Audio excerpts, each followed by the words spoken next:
what does God say love is? What does God say relationship should be? What does God say value is? One of the main reasons that I am a Christian is because I believe in the teaching Imago Dei, which is that we all have inherent dignity because we were made by God, for the purpose of being in a relationship with Him and others. Hey, friend, I am so excited that you are with us today. I have a special treat for you. Christine is the host of the Holy Shift podcast and is one of my favorite people. And I am so glad that she is here. So I'm going to have her introduce you to what it is she does, who she is, and then we're just going to jump right in. So take it away, my dear friend. Well, first, I just want to say I'm so pumped to be here. You're like, hey, do you want to talk about life? And I'm like, well, we do that all the time. Or there's just going to be like a camera running. Let's do that. So exactly. This is so fun. Thank you for having me on. Yeah. So, like you mentioned, I've got the Holy Shift show, and that's part of a ministry that I have called the Holy Shift. And kind of the purpose of the podcast is just to give people a safe place to ask questions and be curious and be willing to be surprised by God. And we kind of ask some really hard questions about God, about ourselves, about healing. I'm about to start season 3, which is all about learning to live whole and healed. And certainly that's part of what my community has been asking for, but it also is part of what I've been navigating lately. I've been dealing with a holy shift of my own. So just learning how to understand my body better, my mind better, God better, and just exist in this world in a healthier way is kind of going to be the whole premise of season 3. So that's what I've been up to.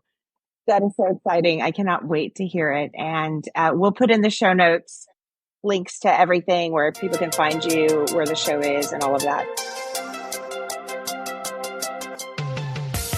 I'm Dr. Charlie Hornis, highly anxious people pleaser turned master certified professional life coach. Learning to manage my brain was so life-changing for me that I got certified so that I could teach these incredible evidence-based practices to you.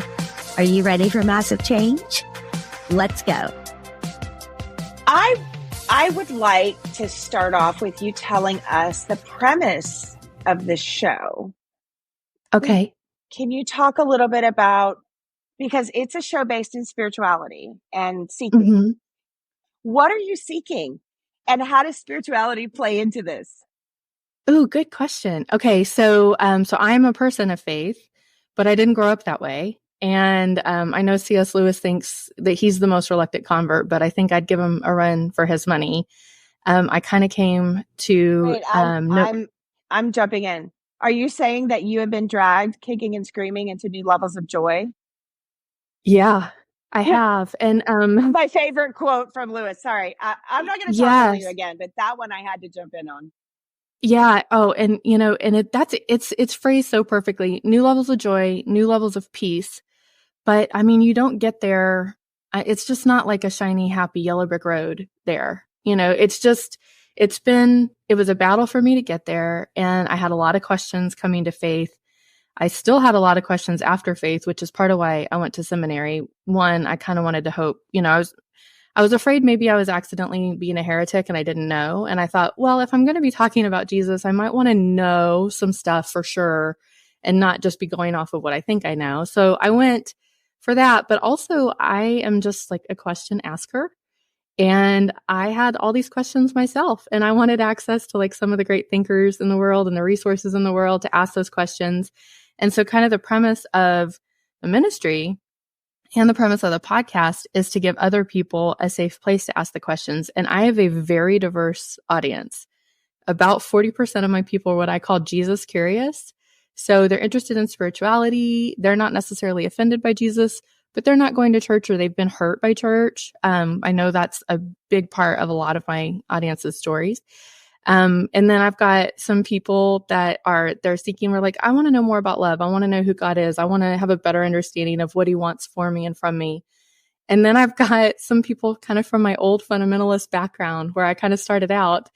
And I'm hoping that I'm shifting the perspective for all of us, and not because I think I have all the answers. Like it's not a Christine show.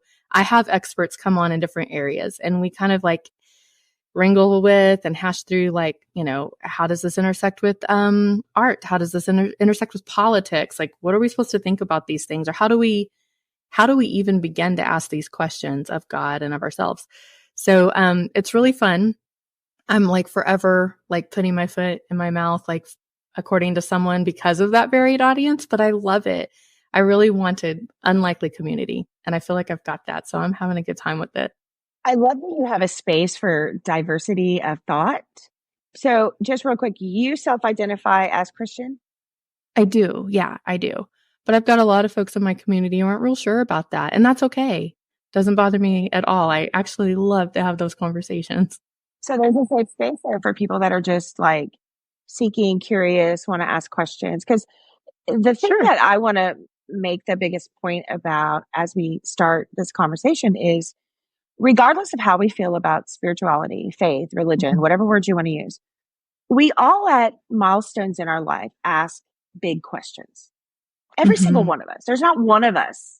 You can call yourself atheist all day long. You're still asking big questions when it's important, when tragedy strikes, or, I don't know, some people, they don't get a job and they're like, why did this happen to me? Or it's a myriad, a spectrum. And I feel like that what you're building right now is a safe place for anybody to talk about the big question. I hope so. I know that I needed that so much. And part of why I didn't come to faith for so long is because I couldn't find it. So I don't know. I just, I think of myself as somebody who works the door. I'm not forcing anybody in. I think we're all searching. We're all seeking to be healed and whole. And I think I have found the answer for me. And I'm willing to discuss that with anybody who'd like to discuss that. But, I'm not standing at the door telling everybody outside of the door that, that I'm standing at, like, okay, so you're wrong and you're not welcome here if you don't believe. Like, I'm like, hey, come on in, see what you think, check it out. And then I'm reminding people inside the door, and I'm getting this from a fabulous old poem that I love so much. I'm reminding people inside the door real far in, hey, there's people out here, and you need to be cognizant of the questions that people have, the concerns that people have. You can't just go in there and get comfortable and think, that there aren't some really hard things happening in the world and some questions that really deserve, wrangling with. So, I hope I'm doing it well. I'm working really hard at it. I know I fail a lot, I'm sure, but, the safe place was a big, big thing for me. Everybody is welcome. And that's not just with my podcast. I believe that everybody is welcome at the table to experience Jesus, and then they can do with that what they will. Faith is a very, very personal thing. I think it's the biggest question we ever answer. So I think people should take their time with it. I just share what I think I know and what I'm learning and experiencing, and that can resonate with people how they like. The space that you're creating is fascinating, and I'm excited about it because we don't have enough of these types of spaces for people, I don't think. I would love for you to share anything you're comfortable with sharing about how you came to where you are now and creating this space. Like, why did you do that? And what has shifted for you so far? Well, when I did first come to faith, I ended up in some pretty fundamentalist circles. So I just assumed that everything everybody was telling me was true and real and right. And I had some questions about some of it, and those questions weren't welcome. And that was really frustrating for me. And looking back now, 25 years into my faith journey, I understand why now. I don't believe that we have a real good idea of what he wants for us and from us. I believe that's a lifelong journey that we're on to figure out, like, who is God and what does it mean to belong to him? What does it mean to live for him? And I think that there's a lot of people out there that are offering some formulas and some pat answers. And I think that that's kind of not helpful to the people who are asking. And certainly, I think it's very limiting in terms of the picture that we're painting of God. And so just giving people a place to come and ask the questions, to permission to be curious, permission to be like surprised by God. I know that the things that I've been learning, especially in the last like 5 years or so, have kind of blown up some of the things I really thought I believed before. And I'm finding that Jesus is so much bigger and better and more wonderful than I could ever imagine. But I had to kind of step outside of the formula a little bit to see that and to experience that. And I'm still a little bit like, oh my, what? This is a little bit disorienting. But again, with the holy shift, I just think that a lot of us have what I call spiritual vertigo, which is what we think we know we might have upside down. And so I just want to kind of like pull back all the things we're told we have to believe and just ask the questions of the actual person of Jesus. What are some of the big aha moments that you've had over this journey when it comes to your faith? I think there has been two. The first one is I spent the first probably 15 years of my life following the formula I had been given to grow closer with the Lord. And I had a close relationship with him, but certainly something was missing. And I had observed that there were some things, some inconsistencies, we'll say, with the things we were being taught, and then the ways that we were actually, like some of us were actually expected to live them out and other people were not. And when I began to ask the questions, I began to find out it's a little bit like the Wizard of Oz when you pull the curtain back and you find out, that the man behind the curtain isn't all the show and blow that he's showing up, behind the pulpit sometimes.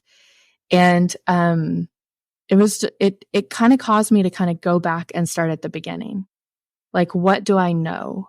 Or what do I think I know? What do I actually believe? And kind of rebuild faith. So I have a lot of empathy for people who are deconstructing or have deconstructed. I kind of did I would call a mini deconstruction, because I think in the back of my mind, I was asking a lot of those questions all along and just wasn't giving myself permission to admit. So I kind of deconstructed and then have been reconstructing. And so that's why I'm not offended by people's questions, because I've been plagued with them my whole life. What about those that insist that we have to just have a childlike faith and believe whatever we're told? Well, I think we can have a childlike faith when we actually know God. We can have a childlike enjoyment and delight in God. But a childlike faith, I don't think that's reserved for pastors. I think that's a delight that we have in the actual Lord. Like, there are some really great churches out there and some really great pastors out there, but they're human. And there are some really terrible ones out there, and we have to be very discerning. So I think the childlike faith is like a childlike delight and trust that comes when we're actually in relationship with God, or actually we're just seeking him and knowing that our questions are welcome. He invites our questions. So for people who are afraid that they're not allowed to be mad at God or ask questions of God, or they think they can only do that in a church setting, there's some really great churches out there, I'm sure, that can help you do that. But our relationship with God should be a personal one. And I don't know that we take all of our childlike faith and invest that in a pastor or a specific church. I think that we ask God, hey, I want to know who you are. Would you reveal yourself to me? And I'm going to have childlike faith that you'll do that, and that I'll, learn more about you. Would you say that faith is different than religion? Yes. Yeah. The pat answer that they always give, which is kind of a cliche to say, but I do believe it, is that faith is not about religion. It's about relationship. And I know that just sounds like something we're going to stick on an Instagram post, but that also, I think, is the truth of actual faith. Religion is like a set of rules and a formula to follow. But formulas aren't going to get us to God. Trust me. I tried to get him in an Excel spreadsheet, and he was like, I'm not going to be color coded. I do not fit there. What kind of God fits on a spreadsheet? If God is who he says he is, at least in the Christian understanding, then he came for relationship and the redemption of relationship. So when we put together programs and formulas, and listen, there are great programs out there And there are guidelines to follow or outlines that might be helpful to us in spiritual practice. But the answer is not the formula. God is not in the formula. God, he's so much bigger than that. And that's, I think, the biggest holy shift that I have experienced lately is I thought I had a pretty good idea of like how God viewed certain things, suffering, marriage, hardship, that kind of thing. And then when I went to write my final research paper on suffering, I had to throw a lot of that out the window and be like, well, that is not what he said. Okay. And then certainly like with the recent implosion of my own personal life, I had to get alone with God and throw out the formula and be like, okay, I think I've believed some things that weren't true and that were really harmful to me. And I want to know who you are and what you say about what I'm going through. And that's why I say I'm all in, because he showed up. He showed up. The joy and the peace that is bringing, even in the midst of this really hard season, has just been astounding. I wouldn't trade that for the world. We're supposed to follow the rules, and then we're supposed to get what we want, right? Mm-hmm. Is that what you're saying with the formula? That is a very simplified summary of the formula I was given in my early years of faith. Yes. And so just kind of like throwing that out and being like, okay, no. What does God say love is? What does God say relationship should be?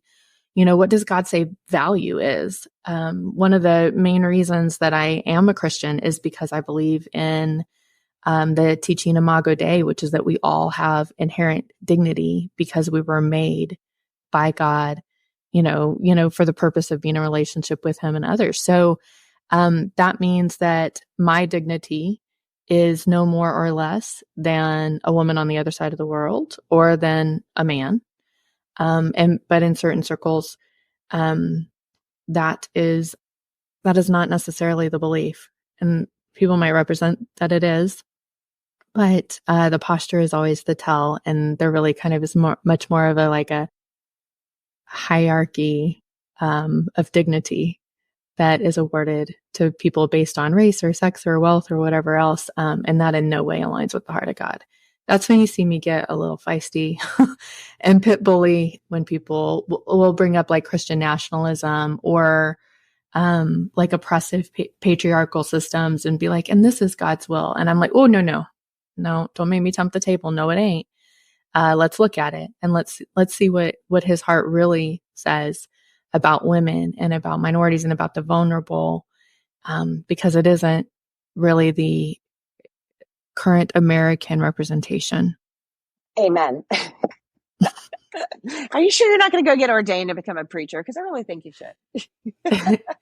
Well, I don't think so, because part of what I want to do is, and again, I don't want it to sound like I know I have all the answers, because I don't think I do, Charlie. I think I'm still getting all kinds of things wrong. Part of what I do, I keep it separate from the church so that it can be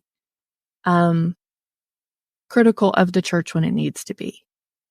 And again, not to say, oh, because I've got it right and quote unquote the church has it wrong, but because I'm aware that as much as I am a lover of the local church, I'm happy that I've now part of a safe and loving church. That has not always been my experience. And when there is not a safe place in church or people haven't found a good one, I want them to have somewhere else to go. And I want to be able to say, hey guys, I'm not sure we're getting this right. When I started this ministry, there were lots of things going on in the world that I won't be specific about. And I was very upset about it. And within my home, there was an enormous divide on how we saw these things. And my now ex-husband came down the stairs and I was just like pretty much in fetal position, bawling my brains out on the floor. And he's like, what's wrong? And I'm like, we're getting it wrong. And I just can't imagine how it grieves the heart of God to know that we're using his name to harm people. And I'm not okay with that, basically. And not to say I haven't done it. I'm sure I have. I can think of 2 people I've had to go back and apologize for kind of pushing some of those like more fundamentalist teachings onto other women. 2 girls that I counseled, accordingly. And I've gone back to them and say, I was wrong about that. And I'm so sorry. for any harm I caused, I was teaching you what I'd been taught. And I know now that isn't God's heart for us. And I'm getting better and better at looking at the world and saying that doesn't look like him at all. As the Bible says that women are to submit to their husbands, then we also need to talk about, as you were talking about, like that men are to die for their wives like Jesus died for the church. Like it is that kind of sacrificial love. So, kind of the joke. How many people know that part of the quote? Raise your hand. Nobody knows that part. Yeah, nobody knows that part. And nobody knows that what Paul was really teaching there is that submission should be mutual, which was just blowing the lid off of like the patriarchal culture that he was speaking to. I mean, I used to think that Paul was a total misogynist and used to just be like, oh, about him. And I am finding out now that he was actually such a champion of women and was just, lighting fires here and there and blowing it all up and undoing all of that. But the way that it often trickles down, the trickle down theology in some of the churches these days, especially in the more like fundamentalist circles, is still like this hierarchy. And it's like, well, you have to submit to your husband. And I'm like, okay, but what does the rest of that say? So, a fuller study of scripture shows that there's this mutuality, that there's this love and honor. And if for those who do believe there's supposed to be some hierarchy, like the joke's a little bit on them, like, if there's a hierarchy, it's the husband who has the power in society that's supposed to put himself beneath the wife and bring her up. It's the opposite of the way that's being applied. So that has been a big thing. So for me, as part of my healing journey, I just had to accept reality for the situation that I was dealing with. I had to be able to tell myself the truth about the situation that I was in. And I had to be able to find safe people that I could also tell the truth to that weren't going to tell me, hey, you're at fault somehow, go home and you fix it. And then I had to get myself educated on, what love really should look like, what mutuality is supposed to look like, because that wasn't something that I'd grown up seeing or had experienced thus far.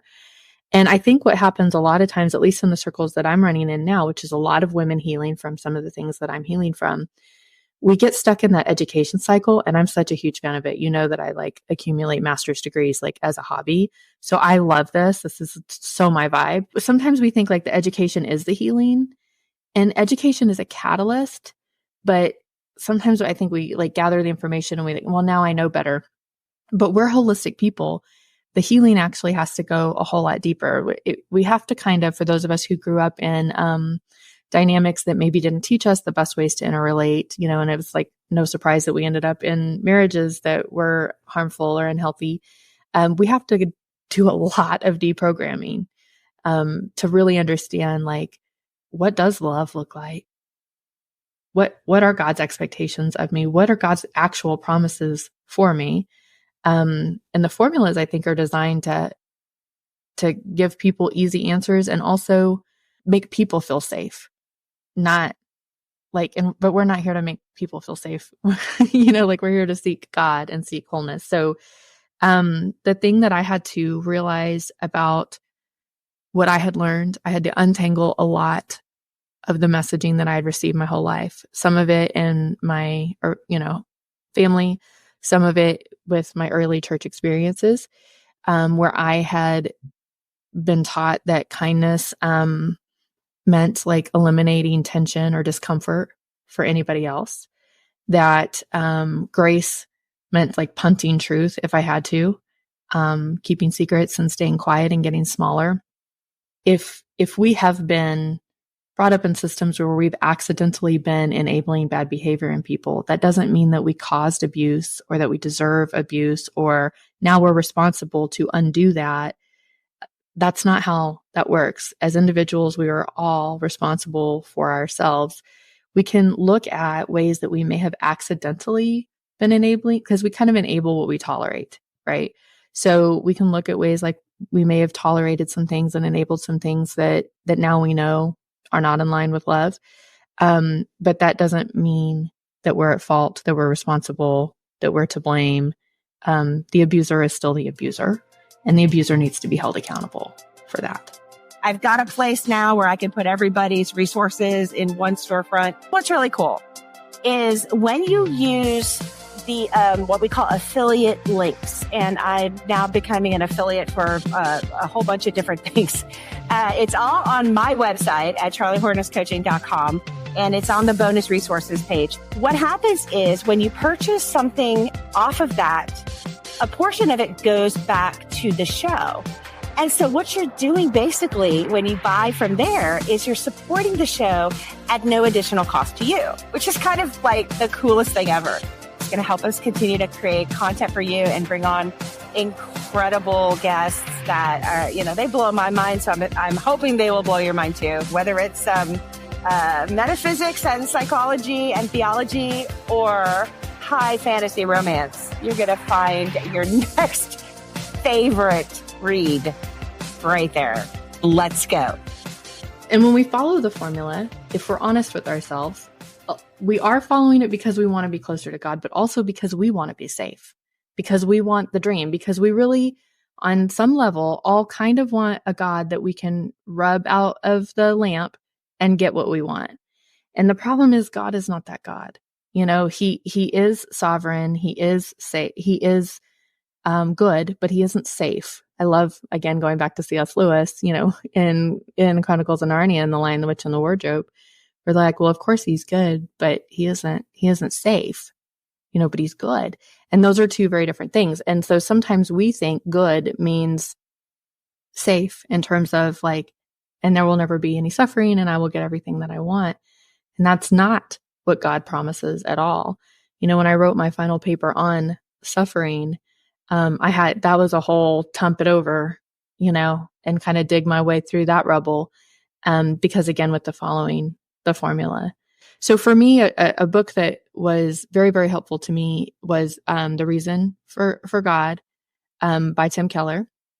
And then more recently, what kind of blew the lid off of my dynamics. My progressive women, calm down. She said, Tim Keller, you won't die. Yeah. Let's listen to what she has to say. It's okay. It's okay.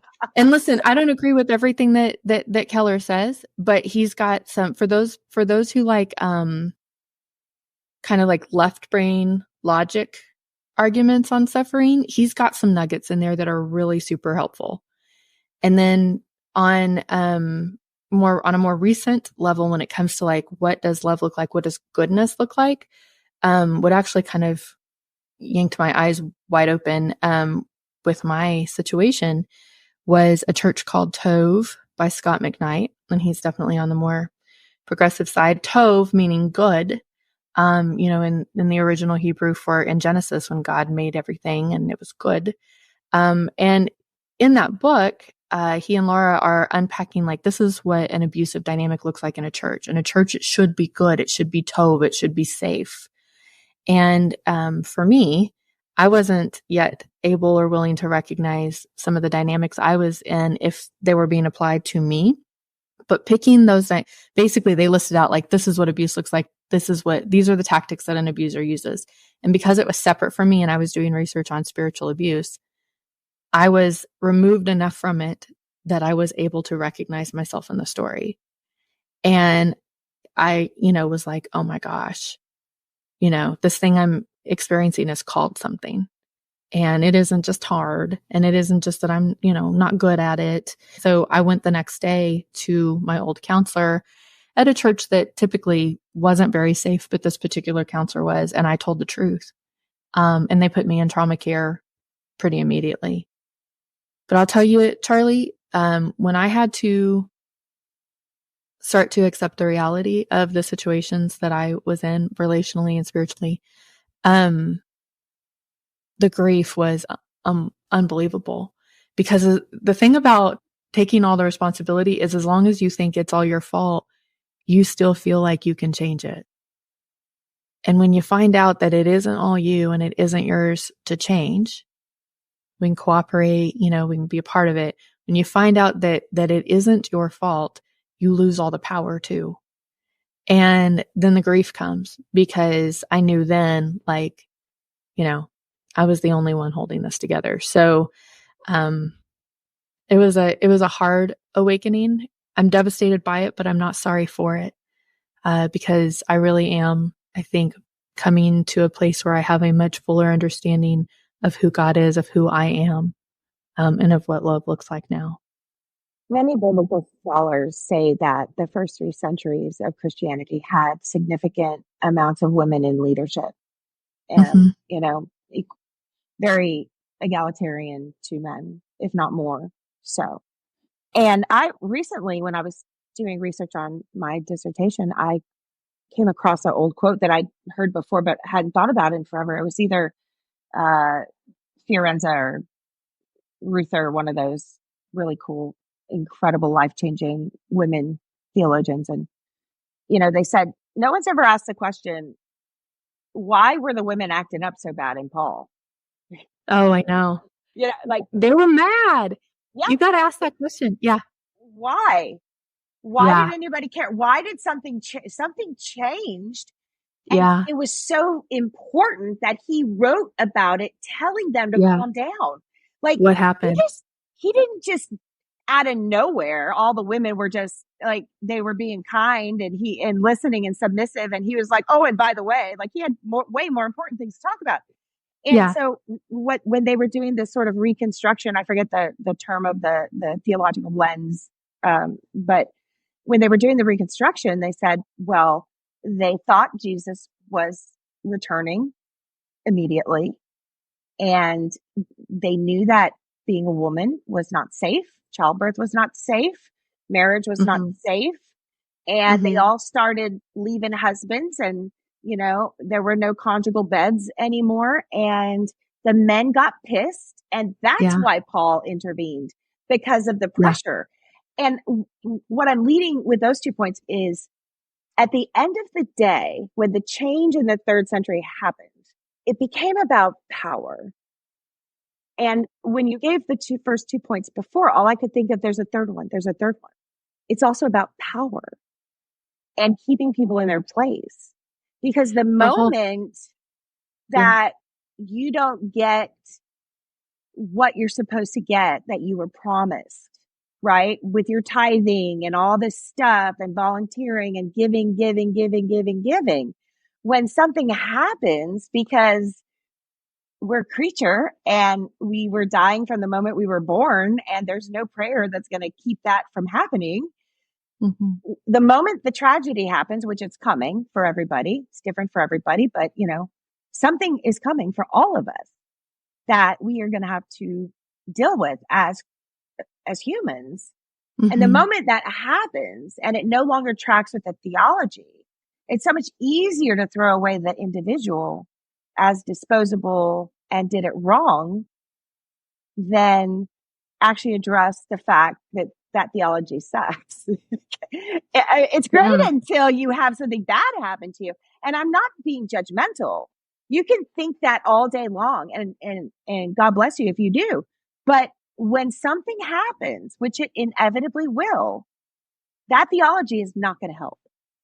And anyone who taught you that theology is not going to help, because now your experience negates that belief, because both cannot exist. Again, if we're being taught that God can be reached formulaically, we're cheapening who he is. And then we're wondering, like, and then you add all the hurt and the hypocrisy in the church. And then people are like, all these people are deconstructing. They just don't want God. I'm like, no. They just don't want your version of God. I think people do want faith. I think it's built in. Honestly, that's my belief, is that it's just built in that we know there's something bigger than us, and that we're yearning to know more about that.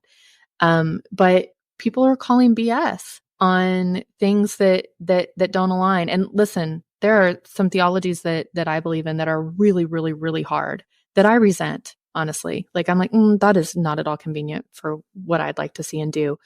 But they're still true, but they have to be, like, it has to be true of everyone. It has to be true on the mountain and in the valley. I think God is the God of the valley. That's where I have found it. And I resent that too. I really would have liked like a more mountaintop experience with Jesus all the time. But, I've got God of the valley. And I mean, that comfort has been amazing to me, but it has cost me dearly. But he's worth everything to me. But so I want to, 2 points. Like, I want to a quick point on what you said about, what we're finding out theologically now. So the beautiful thing about women now having access to theology and being able to go and study is the stories that have been misinterpreted, that were being misapplied from behind the pulpit, that have been misresearched or misunderstood. Now we have women theologians that are like, and there are some men out there that are doing a good job too, but we have female theologians that are just brilliant, these brilliant thinkers that are going back through and being able to look at the text, and they have access to all of the wonderful information. And they're like, no, that is not what he has said. And so a lot of what Paul, like one of my favorite professors, Dr. Sandra Glahn, has a new book about the Timothy text that you were talking about called Nobody's Mother, and how the cultural like Artemis worship was a big part of like shaping what Paul was even saying, right? And nobody had even paid attention to any of that. Nobody had ever had to put themselves in a woman's shoes and be like, why do they not want to give birth? Why are they not wanting to get married? What's happening here? And because there were no women at the table discussing that, no one could really like, get a good notch on like, hey, I bet something like this might have been happening. What do we know about culture at the time for that? So that's one fun thing. And there's some really great female theologians out there that are just like wholly shifting it, just getting it done. I love it so much. And I got to spend all last semester. Verb. Yes, it is. Right now, you coined it. We are wholly shifting it. We are wholly shifting it. And all last semester got to study that, and I still have a lot of stuff I'm learning on that. But that was a big thing for me. Formula also is how we get the money to build buildings and build these huge ministries. And I'm like very anti like celebrity Christianity as well. I can go off on, that's a whole soapbox I could get on at a different time. But the thing about power is this. So power has always been the battle, I think, since the beginning. And we have to understand that sometimes people benefit from our brokenness. So there are people out there, like we want to live healed and whole, but there are people out there who do not want that for us because they are benefiting in some way from our brokenness. And whether this is like a relationally, our family of origin, our workspaces, our worship places, wherever this dynamic is, often it's the women, very often it's the women who are the first to wake up, the first to smell the smoke, the first to sound the alarm on destructive dynamics. And sadly, that's mostly because we're the victim of it, or another vulnerable population like children, they're the victim of it. And, we are often the shepherds and the safeguards for those people. And it can be very devastating and disillusioning to find out, when we sound the alarm, that there are some people who are not willing to respond. There are some people who are not willing to listen. There are a variety of reasons why some people are not willing to listen when we sound the alarm. But the hardest, most devastating part, and this has been part of my journey, and it's a big part of a lot of the people in my community's journey, and maybe yours as well. The hardest thing is when we discover that some of the people that we love and trust the most are not willing to come to our rescue because they're too busy warming their hands by the fire. They are benefiting in some way from our brokenness. And that is a really hard thing to know. But it's in accepting that and realizing that, and not taking responsibility for that and for them, that we can really begin to seek truth for ourselves, to heal for ourselves, and discover like a truer version of God or of love or whatever, the destructive dynamic has destroyed.